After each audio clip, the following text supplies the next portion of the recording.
Problem 7 states that a tuning fork of unknown frequency makes 5 beats per second with another tuning fork. So we have an unknown frequency, and then we have another tuning fork which can cause, so this is the condition from which we get that second frequency, which can cause a closed organ pipe of length 40 centimeters to vibrate in its fundamental mode. So obviously this will help us calculate that second frequency.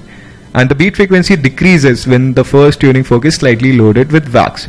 So this condition will help us determine which side of the known frequency the unknown frequency lies on, whether it is lesser or greater. So we have to find the original frequency, and we are given the speed of sound, obviously. So we'll start working on this. Yeah. So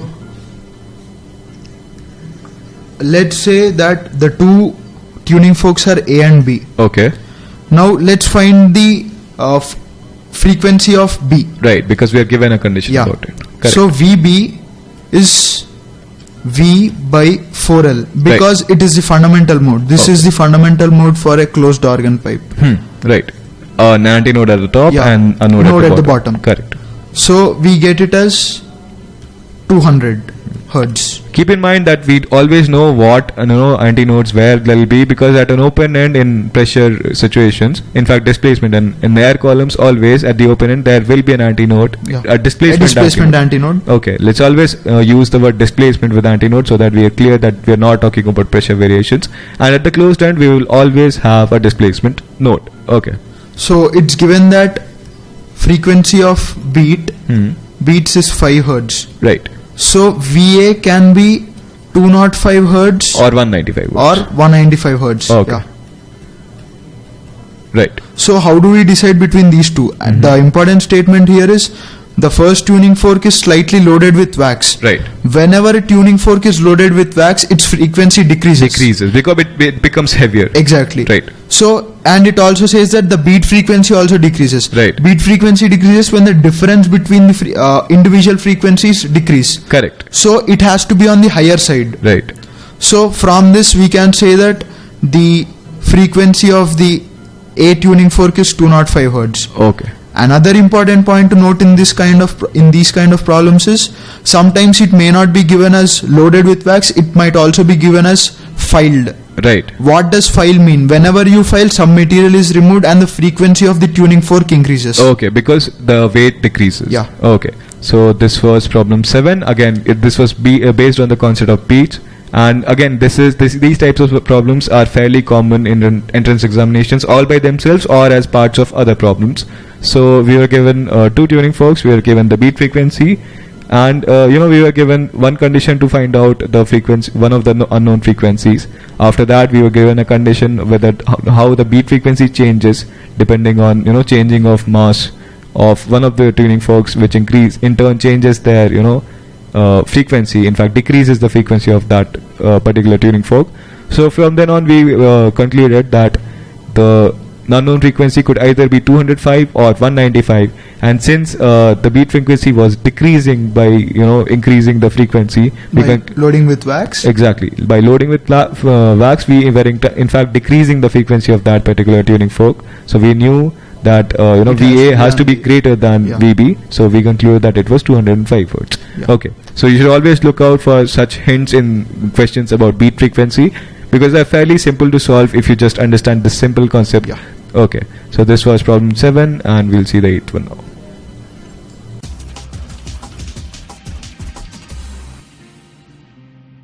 So problem 8 is about beat frequencies as well, and this concept is discussed a lot in problems because this is the most common concept to come out of this chapter for problems to be based on in entrance examinations. This is because the syllabus of waves as such is not huge and are at right now at this scope of syllabus. So what we do is what people who set questions to is they want you to think analytically. So that only happens when you have to deal with situations when you have to find conditions and make decisions. So that is why this happens to be one of the most common forms of questions asked, and that is why we decided to put a second one, and this is one is slightly better and slightly more complicated. So we'll see how to go about it. So we have a tuning fork of frequency 256 Hz which produces 4 beats per second with a wire of length 25 centimeters vibrating in its fundamental mode. So I'm sure you can already make out the key points here. The beat frequency decreases when the length is slightly shortened. Again, that's a key sentence. What could be the minimum length by which the wire can be shortened so that it produces no beats with the tuning fork? Okay. Let's say that VA is the frequency of tuning fork, Right. and then VB that of wire. Okay. So VA is given as 256 hertz. Correct. And we have the beat frequency Yeah. as 4. So VB could be right. 252 hertz Or 260. or 260 hertz. Correct. Now to decide between these two, we have an important line here which says the beat frequency decreases when the length is slightly shortened. Right. So let's see how the frequency varies with length. Okay. It is given that it is in fundamental mode. Right. So this is how the wire looks Correct. with fixed ends. So from this we can derive the relation frequency is equal to 1 by 2L under root T by mu. Right. And we see that frequency. In fact, Yeah, the frequency increases when length decreases. so it has an inverse relationship with Yeah. length. Okay. So for the beats to vanish, the initial frequency has to be on the lower side. Okay. Because so that by decreasing By length. decreasing the length, you reach 256. Right. So basically, the question is that by decreasing length, we are decreasing the difference also. That means obviously the other frequency has to be lower than Yeah. 256. Okay. So the initial frequency with the length 25 centimeters is 252, correct. equal to 1 by 2L under root T by mu. Right. And it is also stated that after shortening the wire, Right. the frequency reaches 256. Correct. So it is 2L mu under root T by mu. Right. Say this to be equation 1 and this to be equation 2. Correct. So divide 1 by 2. Right. You get 252 by 256 Right. as L nu by L. Correct. Now L nu can be written as L minus delta L, the Right. removed length, Okay. by L. Right. So you Because we get are it doing as this because we have to find delta. yeah, we need delta L. Yeah. Okay. So 1 minus delta L by L. Right. Similarly, 252 by 256 can be written as 1 Minus 4 by 2. 4 by 256. Correct. This is equal to 1 So you minus can see that delta L by even L. in simple solutions, there are techniques to get to it Exactly. faster. Right. Okay. And we know L as 25 centimeters. Okay. So from this you get delta L as 0.39 centimeters. Right. So that was an interesting question based on the concept of beat frequencies. So again, we were given one unknown frequency, we were given a beat frequency, and we had to find that unknown frequency from the relation from what we know about vibrating strings standing on between two fixed walls.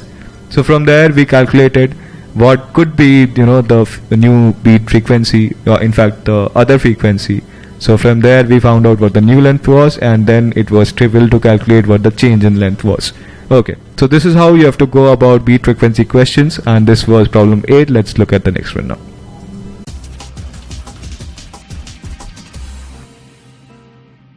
So we've reached problem 9, and this one is visibly about the Doppler effect, and here it goes. The driver of a car approaching a vertical wall as shown here notices that the frequency of his car's horn changes from 440 Hz to 480 Hz when it gets reflected from that wall.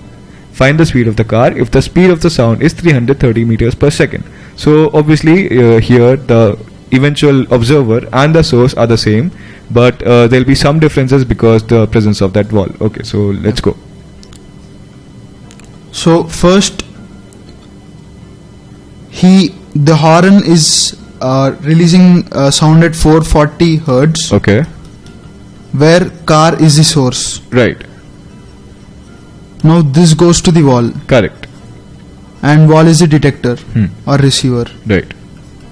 So there is one Doppler effect in this case, So we'll write one Doppler equation Yeah. for this. Okay. and next the frequency which the driver is hearing is not because of this, but because of the reflected wave. Correct. So then wall is the source, Right. and then car is the detector. Correct. So there will be one more Doppler effect equation for Right. this case. So combining both, we can arrive at the answer. Let's assume that u is the velocity of the car. Right. So for the first case, this is the source, this is the detector, and it is moving with a velocity u. So you get the equation as v dash is equal to v by v minus u into nu. Right. Since when you connect from D to S, it is this way and u is in the opposite direction. Okay. So that was the sign convention that was explained. to Yeah, us in which the was theory. explained in the theory. Okay. And in the next case, the roles are interchanged. The car is the detector and the wall is the source. Right. So it is in this direction, So we have a second expression. and the velocity of detector is also in this direction. Right. So you will have mu double dash is equal to v plus u Right. by v Okay. into nu dash. Right. The important thing is you have to take nu dash because wall is a source with nu dash frequency. Right. So this is one very important thing to be noted. Okay. And now substitute 1 into 2. Correct. So you get nu double dash. In terms of nu. Yeah. Okay. So v plus u by v into v by v minus u. In fact, the expression that we are Into nu. going to arrive at, you can use it as a formula because it's fairly simple and it always holds. Yeah. Okay. So these v's are cancelled, Right. and then we get nu double dash as v plus u by V minus u. v minus u into nu. Right. And the values of nu double dash and nu are given in the form of the driver's hearing frequency and the horn frequency, Right. which are 480 hertz and 440 hertz. Correct. Which is v plus u So by it gives us v v minus plus u by v minus u. Right. So apply componendo dividendo or send it on.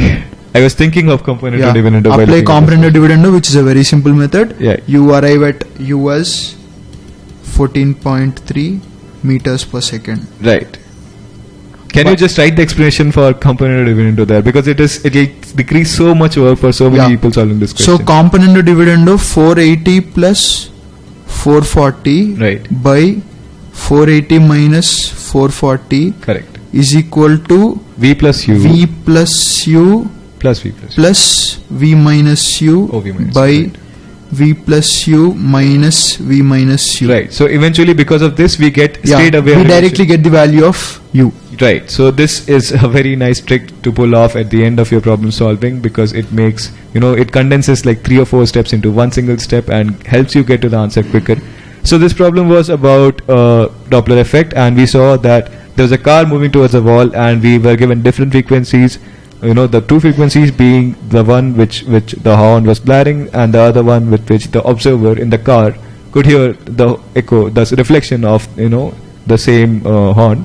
I should have not used the word echo because in physics, we are dealing with physics and it has a very specific meaning in physics. Anyway, so we saw that we had to write 2 Doppler equations, and a very important thing to note here, as was pointed out, is the fact that in the second Doppler equation, the initial frequency has to be the final frequency of the first Doppler equation. Yeah. So that is a very important concept here. And also you can see that conceptually it is good to understand, and we are applying the formula, but in problem solving techniques it's also useful to how to get to a certain situation faster. So here a car and observer moving along a wall is a fairly common concept again, so it doesn't harm us to just note that it will always come up to v plus u by v minus u. So henceforth, if you see a problem, you can refer back, and sometimes there is this element of your memory which can immediately remember a question. So this expression can be useful for you in tight situations when you have a lot of questions left and like 20 minutes remaining at the end of an entrance exam. So this was problem 9, and we'll see the next one now.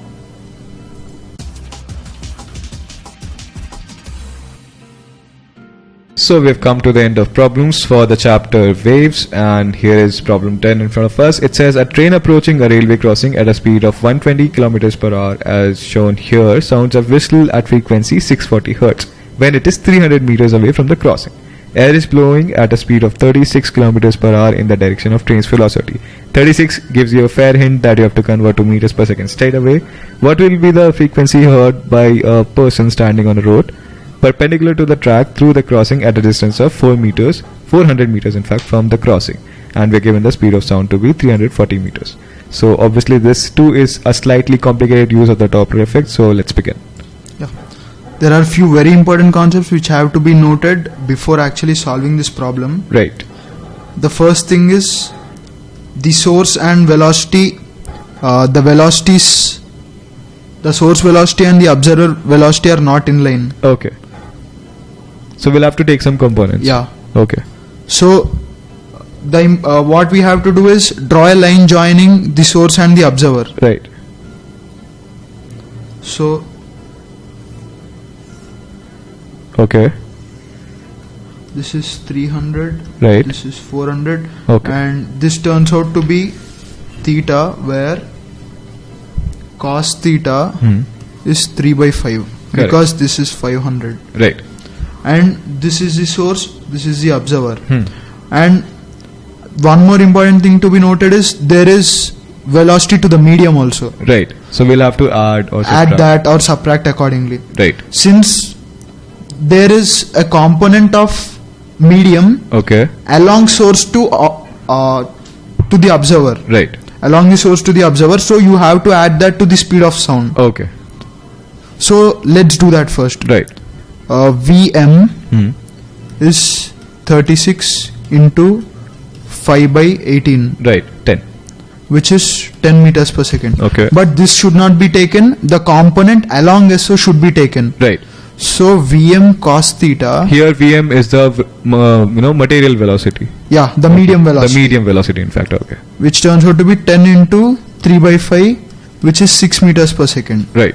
So this has to be added to V. Correct. So this is the first crucial step which has to be a part Exactly. of this solution.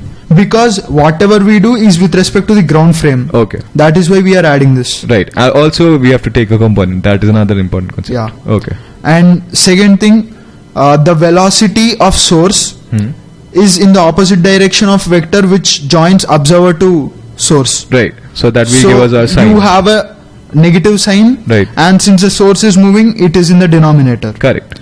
So the final So we'll write the Doppler expression. expression. So let's write V final Okay. as V plus Vm cos theta, Correct. which is 346. Okay. Fine. Right. And the frequency apparent, Right. which is nu dash, is V final Okay. by V final Okay. minus velocity of the train's component Okay. into the frequency of the train. Right. Now velocity of the train's component, Okay. again it should be taken along the line joining source and object. Okay. So there's one more component Yeah. we'll have to take there. So the velocity of train is given as 120. Okay. So converting that 120 into 5 by 18 Right. into cos theta. Okay. So this turns out to be 120 into 5 by 18 into 3 by 5, Right. which is 20 meter per second. Okay. We substitute for cos theta equals to 3 by 5. Yeah. Okay. So V dash is 346 by Right. 346 minus 20 20. into 640, which is given. Right. So, So we the have the answer new turns out frequency. to be 679.26 hertz. Okay. So this is the solution to this problem 10, and we had a train approaching a railway crossing at a certain speed, and it sounded a whistle at a certain frequency when it was a given distance away from a crossing.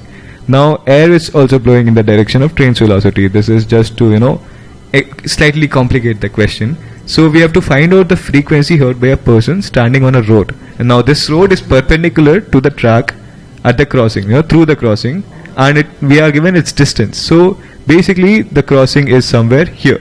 Yeah. Right. So this is the crossing, and we have been told that this is the source and this is the observer. Okay. So from then on, this is a slightly modified version of we have to use Doppler effect, but before that we have to find components along Exactly. everything, and also we have to keep in mind the air component also, because we'll not just blindly add the air along with the velocity, because it also has a component along that line. Yeah. So after that, again we refer to the sign convention which was discussed in theory, and from then on we proceeded to calculate the new frequency. Yeah.